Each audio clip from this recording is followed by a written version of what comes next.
Nel video di oggi andremo a vedere quelle che secondo me possono essere le 10 superstar del 2025, quelli che secondo me possono essere i 10 MVP del 2025 in WWE. In questo video prenderò in considerazione tutte le star di ogni singolo roster, quindi non faremo distinzione fra Raw, SmackDown ed NXT. Ogni star di ogni roster può essere presa in considerazione. Vi ricordo che in questo tipo di video non c'è mai o un giusto o uno sbagliato, perché appunto parliamo di opinioni personali, quindi non per forza la vostra idea deve essere in linea con la mia idea. Ma prima di cominciare non dimenticate di lasciare un bel follow, un bel pollicione in su, ma soprattutto di attivare la campanella delle notifiche. E al termine di questo video fatemi sapere con un bel commentino qua sotto se amate le mie idee, se odiate le mie idee, oppure se avete altri spunti che io magari non ho preso in considerazione per questo video. So che amerete questo canale a tema WWE.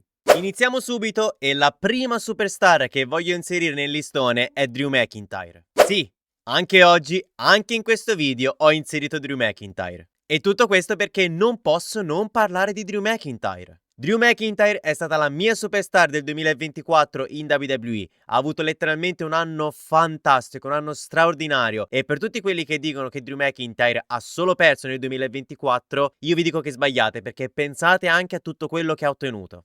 Vincitore dell'Elimination Chamber, vincitore del World Heavyweight Championship a WrestleMania 40 contro Seth Rollins, vincitore del Money in the Bank, vincitore del primo scontro contro CM Punk a SummerSlam, quindi non un evento del cavolo, e soprattutto è una delle due persone che nel 2024 ha schierato Cody Rhodes. Drew McIntyre sì ha perso tanto, ma ha anche vinto tanto. Ha vinto quello che tante star vincono in una carriera intera. E come se non bastasse, è stato il protagonista della storia più bella del 2024, ovvero quella contro CM Punk, quella contro il Best in the World.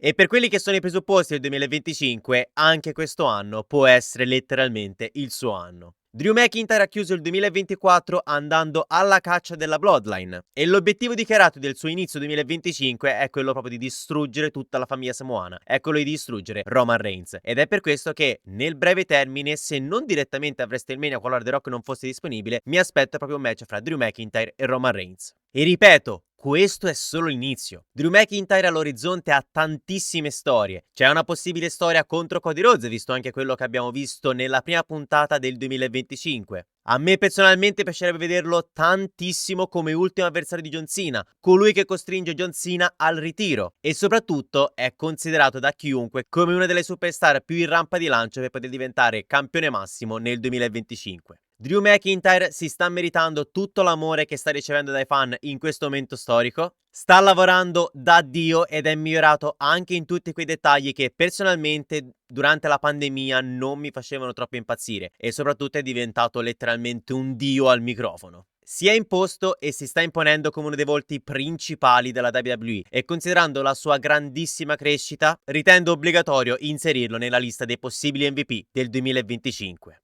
Però ve lo dico subito, per quanto possa sembrare strano, per quanto vi sto parlando di Drew McIntyre nell'ultimo periodo, non è il mio favorito massimo. Seconda opzione, Rhea Ripley.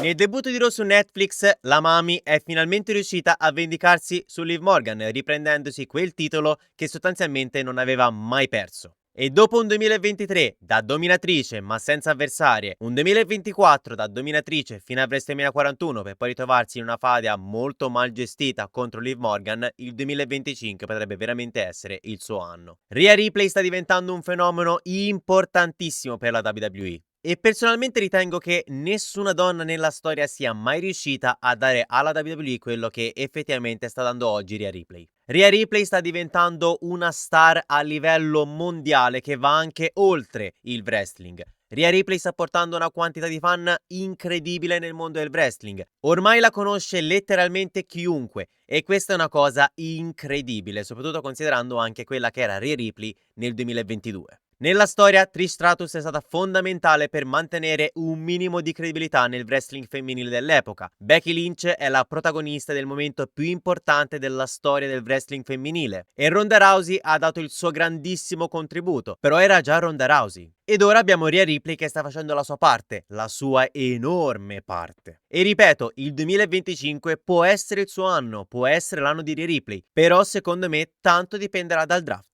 Avere un roster importante con avversarie importanti le permetterà di poter veramente creare qualcosa di importante. Altrimenti un roster debole come quello che è attualmente Raw e quello che fu anche nel 2023 può solamente creare un regno intoccabile per chiunque e che sostanzialmente non darà niente ai fan, quindi non la potrebbe rendere una delle star più importanti del 2025. Però comunque c'è tanto potenziale perché comunque fra poco tornerà Becky Lynch. La faida con Liv Morgan dovrebbe essere chiusa, però non mi stupirei se qualora creassero un triple threat match a WrestleMania 41 con Liv Morgan e Becky Lynch. Potrebbero creare una faida con match a 5 stelle con Io Sky. Dopo il draft potrebbero portare Jade Cargill, Bianca Belair o Bayley nel suo roster e quindi potrebbero creare qualcosa di molto succoso. Ci sono veramente tanti possibili scenari per il 2025 di Rhea Ripley, quindi sta tutto alla WWE. Vediamo cosa faranno con la Mami. Terza opzione, CM Punk.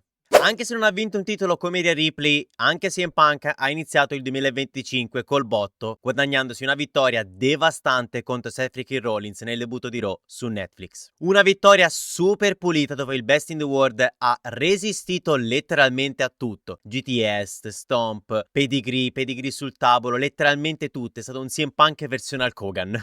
CM Punk ha già dichiarato i suoi obiettivi nel 2025, ovvero vincere un match fra la Royal Rumble e l'Elimination Chamber così da avere una shot titolata contro uno dei due campioni massimi, vincere appunto il titolo massimo ed ovviamente partecipare al main event di WrestleMania 41. E tolti tutti questi scenari, narrativamente parlando, il 2025 per CM Punk può essere un anno incredibile. La faida con Seth Rollins può raggiungere un livello inimmaginabile. Dopo WrestleMania, anche se in realtà potrebbero farlo per WrestleMania, ma dipende un po' cosa hanno in testa, potrebbe esserci una faida super interessante contro Roman Reigns, ricollegandoci appunto al favore che Paul Heyman deve al Best in the World. Dopo WrestleMania 41 potrebbe esserci una faida super interessante contro Cody Rhodes qualora si ritroveranno nello stesso roster. Potrebbe esserci una faida contro John Cena proprio nel suo farewell tour. Insomma, anche con il Best in the World hanno tanto da raccontare. E se tutto quello che faranno con CM Punk sarà anche solo un terzo bello quanto è stata bella la faida contro Drew McIntyre, il 2025 di CM Punk potrebbe essere veramente molto interessante. E perché no, potrebbe portarlo anche al titolo di MVP. Quarta opzione, Roman Reigns. Roman Reigns è un'opzione che dal mio punto di vista, a prescindere, non può non essere presa in considerazione quando facciamo questi tipi di video. E narrativamente parlando, anche il 2025 di Roman Reigns può essere tanto interessante. Abbiamo appunto parlato prima di una possibile faida contro Drew McIntyre, contro CM Punk, magari un terzo capitolo contro Cody Rhodes. Però soprattutto c'è una storia che tutti vogliamo vedere e quella storia è la storia contro The Rock. Non sappiamo se questa storia riusciranno a portarla on screen, non sappiamo se The Rock sarà a disposizione per WrestleMania 41, però la speranza è l'ultima a morire. Non so in quale parte di classifica inserirei Roman Reigns fra i possibili MVP del 2025, però sono sincero, sono veramente molto curioso di scoprire cosa creeranno con il suo personaggio appunto nel 2025. Quinta opzione, Oba Femi. Il nuovo campione di NXT, colui che ha dominato e dominerà la WWE per tanti anni. Il suo regno da campione nordamericano è stato super. Lui è stato super ed il 2025, iniziato guadagnandosi la cintura principale del brand di NXT, può essere veramente tanto interessante. Oba Femi potrebbe letteralmente fare il diavolo a 4 e dar fastidio a tanti suoi colleghi del main roster per ottenere l'MVP del 2025. Anche perché se lo guardiamo nello specifico, Oba Femi è un personaggio già pronto per il main roster. Oba Femi è già uno di quei personaggi con il quale sogni un match contro Gunther, un match contro Brock Lesnar, hai già tanti sogni per un personaggio come Oba Femi. E se il suo regno da campione di NXT manterrà le aspettative supportate anche da delle belle storie, ripeto, il 2025 di Oba Femi potrebbe essere veramente tanto interessante. E anche se non mantenesse il titolo di NXT per tanto tempo, qualora dopo il draft di WrestleMania volessero spostarlo nei main roster, secondo me in quel caso ancora di più dobbiamo considerarlo come uno dei papabili MVP per il 2025 in WWE. Quindi ripeto, occhio a Oba Femi. Sesta opzione, Bianca Belair.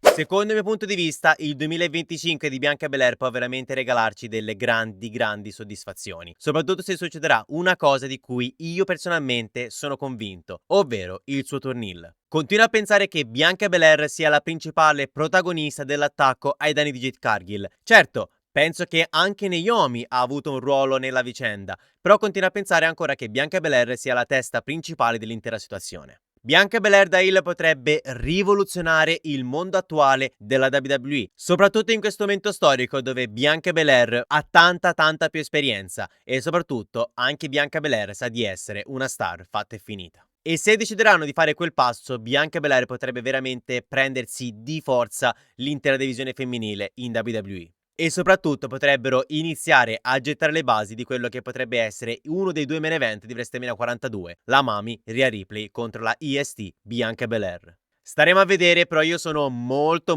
fiducioso per questo anno di Bianca Belair. Settima opzione, John Cena. Il leader della C-Nation, senza troppi dubbi, dal mio punto di vista è uno dei maggiori candidati per l'MVP nel 2025. La quantità di storie che può raccontare è immensa. Forse addirittura è il personaggio che ha più storie a disposizione, considerando che può andare contro chiunque in qualsiasi momento. E soprattutto può creare tanti di quei momenti, soprattutto uno, che ribalterebbe l'intero mondo della WWE, anzi, che potrebbero ribaltare la storia della WWE. Nel debutto di Raw su Netflix, John Cena ha fatto qualche nome per delle possibili rivalità nel 2025. Drew McIntyre, Logan Paul, Cody Rhodes, CM Punk, Gunther. Ma oltre a questi nomi ci sono anche vari Randy Orton, Braun Breaker, Carmelo Hayes e giusto per menzionarne 2 o 3. Il Farewell Tour ci regalerà tanti bei momenti, John Cena ci regalerà tanti bei momenti, il Farewell Tour ci regalerà tante lacrime virili, John Cena ci regalerà tante lacrime virili, ma come ho detto per Drew McIntyre, non è il mio favorito massimo. Ottava opzione, Gunther.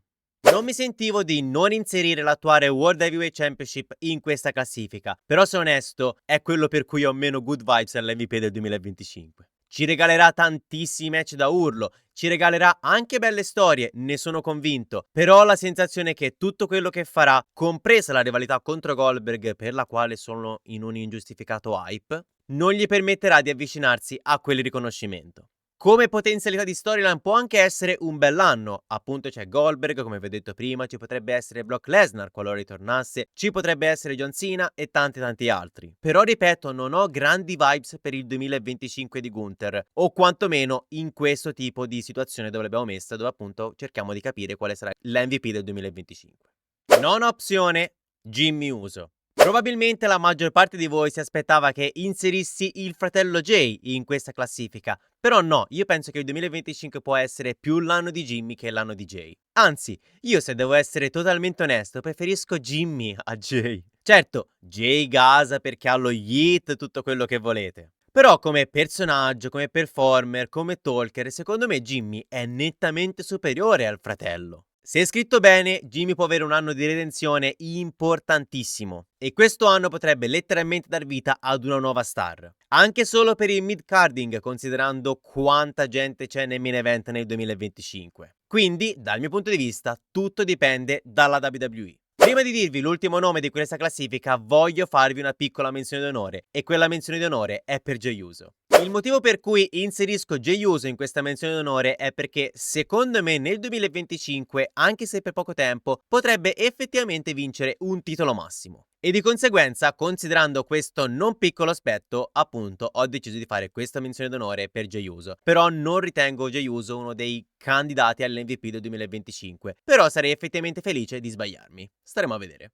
Decima ed ultima opzione, l'opzione che più di tutti considero la favorita all'MVP del 2025. E quell'opzione è l'American Nightmare, Cody Rhodes. Cody Rhodes è il mio favorito per l'MVP del 2025 in WWE. Per tanti già il 2024 è stato il suo anno ed onestamente non mi sento di dargli contro. Io ho preferito Drew McIntyre, loro hanno preferito Cody Rhodes e va bene così. Lo scontro era fra loro due. Però come potenzialità di storie, secondo me il 2025 di Cody Rhodes può essere qualcosa di incredibile. Già questa faida contro Kevin Owens che troverà il suo finale alla Royal Rumble è stata una rivalità superlativa. E pensate a tutte quelle che può avere nel 2025. Randy Orton in una faida allievo maestro, John Cena per il passaggio della torcia, Drew McIntyre in quella che potrebbe essere la rivalità del 2025, Roman Reigns qualora volessero fare il terzo ed ultimo capitolo della loro saga, Seth Rollins o CM Punk qualora si trovassero nel suo stesso roster dopo il draft, The Rock in quel di WrestleMania qualora The Rock volesse affrontare a tutti i costi Cody Rhodes e tanto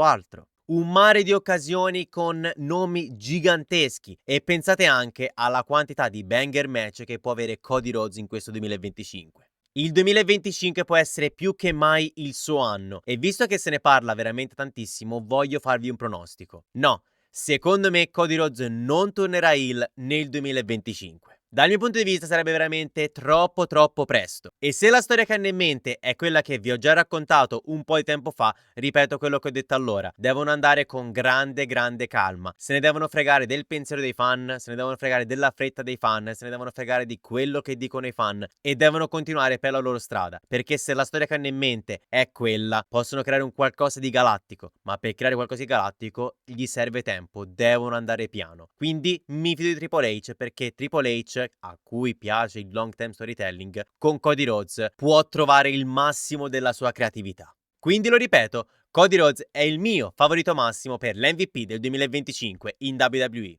Bene, queste sono le mie 10 superstar candidate al titolo di MVP del 2025 in WWE. Fatemi sapere quali sono le vostre 10 superstar candidate al titolo di MVP in WWE. Fatemi sapere se siete d'accordo o in disaccordo con le mie idee. Fatemi sapere se secondo voi può esserci qualche sorpresa. Io per oggi ho finito. Ciao.